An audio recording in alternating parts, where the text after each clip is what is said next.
सुकन्या समृद्धी योजनेसंदर्भातली एक महत्त्वाची बातमी, कारण या योजनेत गुंतवणूक करणाऱ्या गुंतवणूकदारांसाठी सरकारनं नवीन वर्षात एक मोठी भेट दिली आहे। आर्थिक वर्ष 2023-24च्या चौथ्या तिमाहीसाठी या योजनेचे व्याजदर 8% 8.2% करण्यात आलेत। या व्यतिरिक्त 3 वर्षांच्या मुदतीच्या ठेवींवरचं व्याज हे 7% 7.1% इतकं करण्यात आलंय। पण इतर लहान बचत योजनांच्या व्याजदरात कोणताही बदल झालेला नाही। विशेषतः पब्लिक प्रॉव्हिडंट फंडचे गुंतवणूकदार पुन्हा एकदा निराश झालेत। याआधी देखील चालू आर्थिक वर्षाच्या पहिल्या तिमाहीमध्ये सुकन्या समृद्धी योजनेचे व्याजदर हे 7.6% 8% इतके करण्यात आले होते।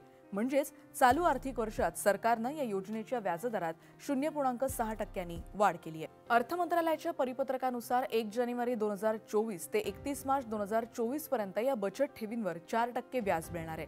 1 वर्षाच्या ठेवीवर 6.9% व्याज आणि 2 वर्षांच्या मुदत ठेवीवर 7% व्याज आणि 5 वर्षांच्या ठेवीवर 7.5% व्याज मिळेल।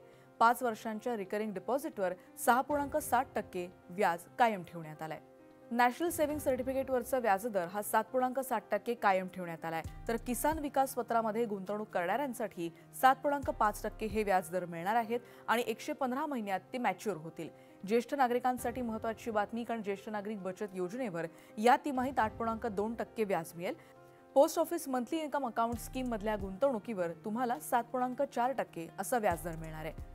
पण पब्लिक प्रॉव्हिडंट फंडच्या व्याजदरात कोणतीही वाढ करण्यात आलेली नाही आणि त्यामुळे गुंतवणूक करणाऱ्या गुंतवणूकदारांना केवळ 7.1% इतकंच व्याजदर मिळणार आहे। एप्रिल 2020 पासून पीपीएफच्या व्याजदरात आतापर्यंत कोणताही बदल झालेला नाही।